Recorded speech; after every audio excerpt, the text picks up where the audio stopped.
Ya karena kebutuhan hidup kan, saya kan dari kecil nggak sama orang tua, jadi itu yang buat saya jadi nge-push lah untuk berdagang. Jadi memang segala sesuatunya dipersiapkan dari kecil.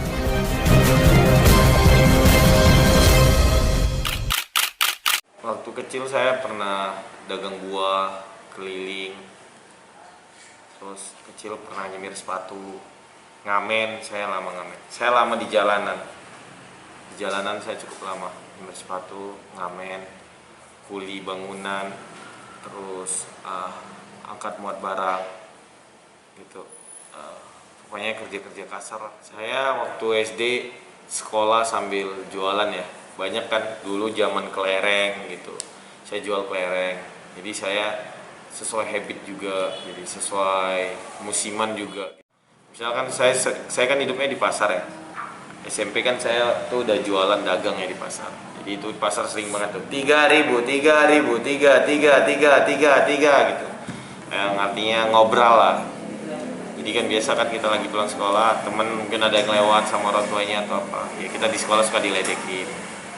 Tapi ya aku masa bodoh lah. Aku beberapa kali putus asa karena aku beberapa kali putus sekolah. Beberapa kali putus sekolah. Jadi coba dibayangin aja di mana aku memaksakan ya diri aku yang nggak punya siapa-siapa, tapi aku memaksakan untuk aku tetap sekolah.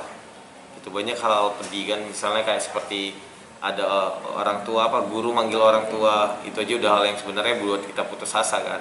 Misalnya ada undangan apa gitu, setiap wali murid atau orang tua murid harus dihadirkan di sekolah, itu kan sebenarnya udah bener-bener di masa kita kecil atau remaja udah buat kita sangat putus asa kan, karena kita menyadari bahwa orang tua kita nggak bisa datang.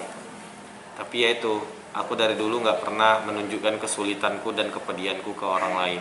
Aku nggak mau jadi pecundang ya, aku berusaha aja melakukan yang aku bisa ya, alhamdulillah sekarang. Terus ya aku selalu berdoa kan, semoga Allah angkat derajat aku.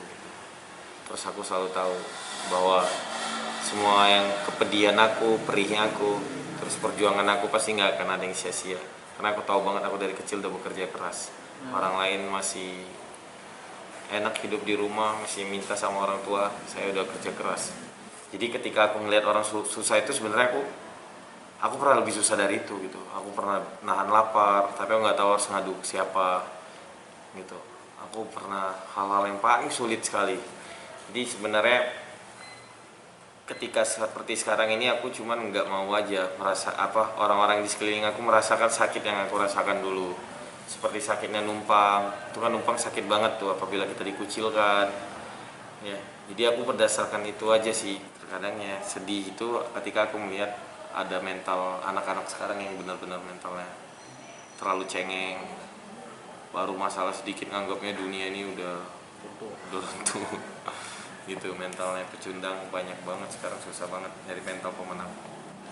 Tahun 2016 akhir ya, saya sampai Jakarta langsung sewa kios 2x2 meter ya, murah waktu itu.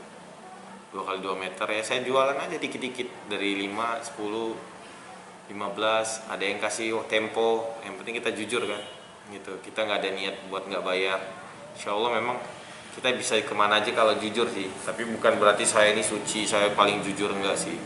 Karena ternyata nilai kejujuran itu saya lihat ketika kita merasa cukup maka kita akan bisa jujur.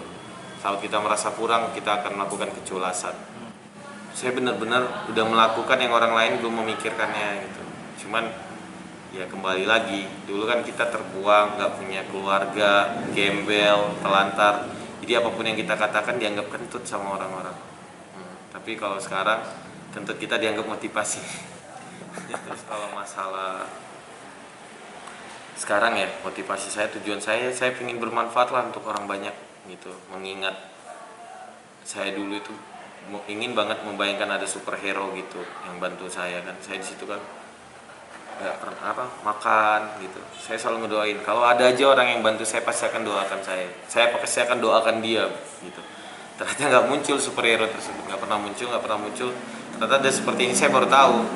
Walaupun saya nggak punya orang tua, tapi saya punya Rob saya yang selalu merawat dan melindungi. Buktinya saya masih hidup kan sampai detik ini, masih bisa makan.